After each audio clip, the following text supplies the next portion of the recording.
રવિ, સાંભળો ને, મારે તમારી સાથે એક જરૂરી વાત કરવી હતી. મારા પગમાં બહુ સોજા આવી રહ્યા છે. અમે કમર પણ સુમને રાતના સન્નાટામાં પડખું ફરતા ફરતા પોતાના પતિ રવિને કહેવાનો પ્રયત્ન કર્યો. તેના અવાજમાં એક બદલાયેલ કણસ હતી. રવિએ કંટાળા સાથે પોતાની આંખો પરથી હાથ હટાવ્યો અને મોબાઈલની સ્ક્રીન પર સમય જોયો. રાતના 11:30 વાગી રહ્યા હતા. સુમન, પ્લીઝ યાર, અત્યારે ઓફિસનું ટેન્શન ઓછું નથી કે તું ઘરની રામાયણ શરૂ કરી દે છે.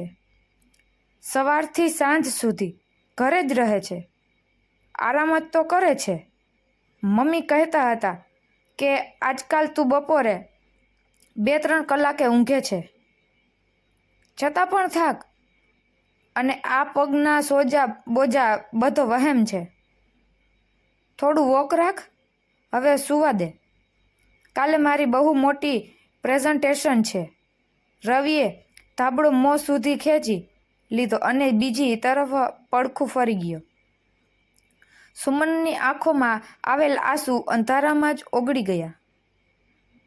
તે શું બતાવે છે કે જેને તેની સાસુ બપોરની ઊંઘ કહે છે, તે અસલમાં અગાશી પર પાપડ અને અથાણાં સૂકવવાની બળબળતા તડકાવાળી મહેનત હોય છે. રવિને સાચું સાંભળવું જ ન હતું, કારણ કે તેના માટે તેની માતાનું કહેવું એ પથ્થરની લકીર હતું. સુમને ચૂપચાપ એક દર્દી નિવારક ગોળી ખાધી અને સૂવાનો પ્રયત્ન કરવા લાગી, કારણ કે તેને ખબર હતી કે કાલનો દિવસ તેના માટે કોઈ યુદ્ધથી કમ ન હતો. બીજા દિવસે રવિ અને સુમનના લગ્નની 5મી વર્ષગાંઠ હતી. રવિએ સવારે ઉઠતા જ સુમનને હેપી એનિવર્સરી વિશ કર્યું, પણ તેના લહેજામાં એ હૂંફ નહોતી જે વહેલા વહેતી હતી. નાસ્તાના ટેબલ પર રવિની માતા નિર્મલા દેવીએ મોટા ઉત્સાહથી કહ્યું, રવિ બેટા, આજે સાંજની પાર્ટીની ચિંતા તું ન કરતો. મેં બધી વ્યવસ્થા વિચારી લીધી છે. બસ તું સમયસર આવી જજે. આખરે મારી દીકરા અને વહુની વર્ષગાંઠ છે. હું કોઈ કમી નહીં રાખું. રવિએ હસતા હસતા કહ્યું, મમ્મી, તમે રહેવા દો ને. મેં કહ્યું હતું કે આપણે બહાર હોટેલમાં ડિનર કરી લઈશું. ઘરમાં નકામા તમે અને સુમન હેરાન થશો. નિર્મલા દેવીએ તરત જ વાત કાપી. અરે, બહારનું ખાવાનું પણ કોઈ ખાવાનું હોય. અને પાછા તારા ફોઈ, માસી અને પેલા ફુવાજી બધા આવી રહ્યા છે. ઘરની વાત જ કંઈક અલગ હોય. અને તું ચિંતા ન કર, મેં મહારાજ રસોઈયાને કહી દીધું છે. તે પોતાની આખી ટીમ સાથે આવશે અને બધું સંભાળી લેશે. સુમને તો બસ તૈયાર થઈને મહેમાનોનું સ્વાગત કરવાનું છે. મેં આને સવારે જ કહી દીધું છે કે આજે કોઈ કામ ન કરે. સુમન રસોડામાં ઊભી ચા ગાળી રહી હતી. સાસુનું આ સફેદ જૂઠ સાંભળીને તેનો હાથ ધ્રુજ્યો અને ચાના થોડા ટીપા સ્લેબ પર પડી ગયા. રસોઈયો? કયો રસોઈયો? સાસુમાએ તો સવારે જ તેને મેનુ પકડાવ્યું હતું. 50 લોકો માટે દાળ મખની, શાહી પનીર, પુલાવ, રાયતું અને 3 પ્રકારની મીઠાઈઓ, અને તાકીદ કરી હતી કે ખબરદાર જો રવિને કશું કહ્યું હોય તો તે ખોટો ખર્ચો કરશે. આપણે ઘરની સ્ત્રીઓ છીએ. ઘરના પૈસા બચાવવા એ આપણો ધર્મ છે. ચૂપચાપ કામ પર લાગી જા. રવિ નિશ્ચિત થઈને ઓફિસે ચાલ્યો ગયો. તેણે જતાં જતાં સુમનને કહ્યું, જોયું, મમ્મી તારું કેટલું ધ્યાન રાખે છે. રસોઈયો બુક કરી દીધો જેથી તમે આરામ મળે, અને તું છે કે બસ તેમની ફરિયાદો જ શોધતી રહે છે. સાંજે સરસ તૈયાર થજે. મેં પેલી જે નવી સાડી આપી હતી એ જ પહેરજે. રવિના ગયા પછી ઘરનું દ્રશ્ય પૂરેપૂરું બદલાઈ ગયું. નિર્મલા દેવીએ સોફા પર પગ લંબાવ્યા અને ટીવીનો રિમોટ હાથમાં લઈ લીધું. સુમન, ઊભી શું છે?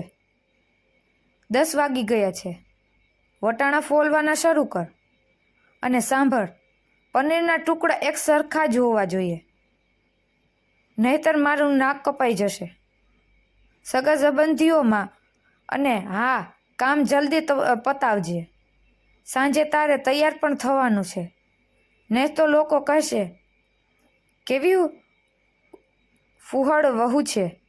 સુમને પોતાની સાડીનો છેડો કમરમાં ખોસ્યો અને કામે લાગી ગઈ. એક એટલી જાન અને 50 લોકોની રસોઈ. મિક્સરનો અવાજ, કુકરની સીટીઓ અને વાસણોના ખડખડાટ વચ્ચે સુમનના ડસકા દબાઈ ગયા. તેના પગના સોજા હવે વધુ વધી ગયા હતા. ઊભા તેને ચક્કર આવી રહ્યા હતા, પણ અટકવાની મનાઈ હતી. નિર્મલા દેવી વચ્ચે રસોડાના દરવાજે આવીને માત્ર હુકમ ચલાવી જતા. કાજુની પેસ્ટ થોડી ઝીણી પીસજે, અથવા ગુલાબ જાંબુની ચાસણી વધારે જાડી ન કરી દેજે. મદદના નામે તેમણે એક ગ્લાસ પાણી પણ ઊંચું નહોતું કર્યું. સાંજના 7 વાગતા સુધીમાં સુમનની હાલત એવી થઈ ગઈ હતી જાણે તે કોઈ ભઠ્ઠીમાંથી નીકળી હોય. પરસેવાથી લથપથ, વિખરાયેલા વાળ અને આંખોની નીચે કાળા કુંડળા. તેણે જેમ તેમ કરીને બધી રસોઈ તૈયાર કરી, ડ્રોઈંગ રૂમ સાફ કર્યો અને પછી દોડીને રૂમમાં ગઈ તૈયાર થવા.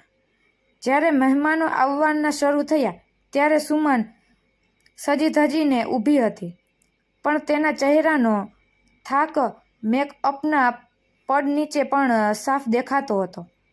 રવિ પણ ઓફિસેથી આવી ચૂક્યો હતો અને મહેમાનો સાથે હસી મજાકમાં વ્યસ્ત હતો. અરે નિર્મલાજી, શું સુગંધ આવી રહી છે! લાગે છે આજે તો ભવ્ય દાવત છે, રવિના ફોઈએ કહ્યું. નિર્મલા દેવીએ ગર્વથી છાતી ફૂલાવી. અરે દીદી, બસ આપના માટે કાશ બનારસવાળા મહારાજાને બોલાવ્યા છે. મેં કહ્યું, પૈસા ગમે તેટલા લાગે, સ્વાદમાં કમી ન આવવી જોઈએ. સુમન એક ખૂણામાં ઊભી ટ્રેમાં પાણીના ગ્લાસ ગોઠવી રહી હતી. આ સાંભળીને તેને લાગ્યું જાણે કોઈએ એના અસ્તિત્વ પર તમાચો માર્યો હોય. તેની મહેનત, તેનો પરસેવો, તેનો દર્દ બધું જ બનારસવાળા મહારાજના નામે થઈ ગયું. ત્યારે જ રવિ સુમન પાસે આવ્યો અને કાનમાં ગણગણ્યો. સુમન, તું આટલી થાકેલી કેમ લાગી રહી છે? અને સ્માઇલ કેમ નથી કરતી? મમ્મીએ આટલું બધું કર્યું, રસોઈયો બોલાવ્યો, ઓછામાં ઓછું ખુશ તો દેખાઈ શકે ને? સુમને કંઈક કહેવા ઈચ્છ્યું રવિએ, પણ ત્યારે જ નિર્મલા દેવીનો અવાજ આવ્યો. અરે સુમન, જરા અંદરથી સ્ટાર્ટર તો લઈ આવ. મહારાજ કદાચ કિચનની પાછળવાળા ભાગમાં કામ કરી રહ્યા છે. તું બસ સર્વ કરી દે. સુમન ચૂપચાપ રસોડા તરફ વળી ગઈ. પાર્ટી જામી હતી. બધા જમવાના વખાણ કરી રહ્યા હતા. વાહ, આ શાહી પનીર તો લાજવાબ છે. દાળ મખનીનું ટેક્સચર તો જુઓ, બિલકુલ 5 સ્ટાર હોટલ જેવું છે. રવિ ગર્વથી ફૂલાઈ રહ્યો હતો. તેને પોતાની માતાના મેનેજમેન્ટ સ્કિલ પર નાઝ થઈ રહ્યો હતો. જમવાનું પત્યા પછી રવિને તરસ લાગી. પાણીનો જગ ખાલી હતો. તેણે વિચાર્યું, લાવ, હું જાતે જ કિચનમાંથી પાણી લઈ આવું. સુમન તો મહેમાનોમાં વ્યસ્ત હશે. તે રસોડા તરફ વધ્યો. જેવો રવિ રસોડાના દરવાજે પહોંચ્યો, તે થંભી ગયો. ત્યાંનું દ્રશ્ય જોઈ તેના પગ નીચેથી જમીન સરકી ગઈ. રસોડામાં કોઈ મહારાજ ન હતા, કોઈ હેલ્પ ન હતું. વાસણોનો પહાડ સિંકમાં પડ્યો હતો. ફ્લોર પર લોટ વેર વિખેર હતો અને ત્યાં એક નાના સ્ટૂલ પર સુમન બેઠી હતી. તે પોતાના ઉઘાડા પગને દબાવી રહી હતી, જે સોજીને હાથીના પગ જેવો થઈ ગયો હતો. તેની સામે એક થાળી રાખેલી હતી, જેમાં મહેમાનોનો બચેલો ઠંડો થઈ ગયેલો પુલાવ અને થોડી ગ્રેવી હતી. તે સૂકી આંખોથી યાત્રિક રીતે ખાવાનું મોંમાં નાખી રહી હતી. તેની સાડી જે રવિએ બહુ હોશથી આપી હતી, એ જગ્યાએથી પાણી અને હળદરના ડાઘાથી ખરાબ થઈ ચૂકી હતી. રવિએ નજર ફેરવી. ત્યાં કોઈ મોટા વાસણો નહોતા. જે કેટરિંગવાળા લાવે છે એ જ ઘરના જૂના તપેલા અને કડાઈઓ હતી, જે હવે બળેલી અને ગંદી પડી હતી. એટલે કે આ બધી રસોઈ 50 લોકોની રસોઈ સુમને એકલીએ બનાવી હતી. ત્યારે જ નિર્મલા દેવી ત્યાં આવી પહોંચ્યા. તેમણે રવિને નહોતો જોયો. તેમનું ધ્યાન સુમન પર હતું. અરે મહારાણી, અહીં બેસીને ઠાસી રહી છે. બહાર ફોઈજી ખીર જોઈએ છે. અને આ વાસણોનો ઢગલો કોણ સાફ કરશે? તારો બાપ? જલ્દી હાથ ચલાવ. કાલે સવારે કામવાળી નથી આવવાની. મને કિચન સાફ જોઈએ. રવિ જે દરવાજાની આડમાં ઊભો હતો, સન્ન થઈ ગયો. આ એ જ માતા હતી જે બહાર કહી રહી હતી, મારી વહુ તો દીકરી છે.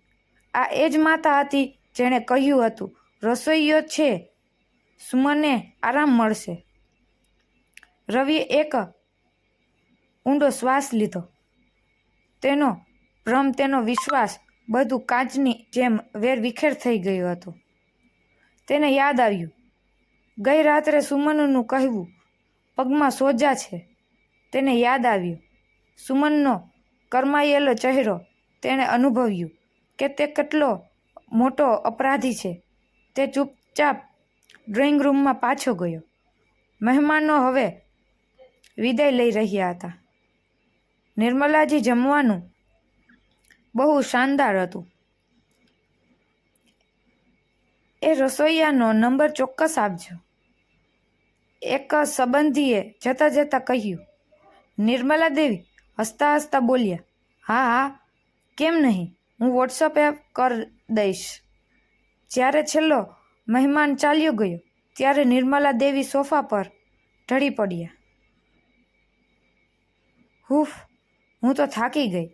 મહેમાન ગતિ કરતાં કરતાં રવિ જોયું, કેવો શાનદાર ફંક્શન થયો.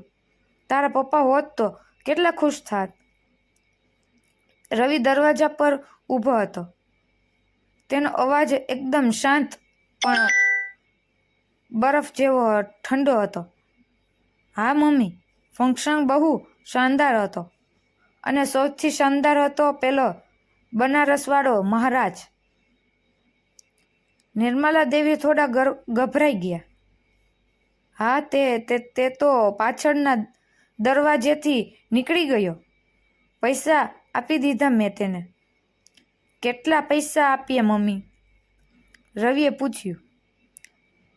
મેં તમને 20,000 રૂપિયા રોકડા આપ્યા હતા કેટરિંગ માટે અને 10,000 અલગથી ડેકોરેશન માટે.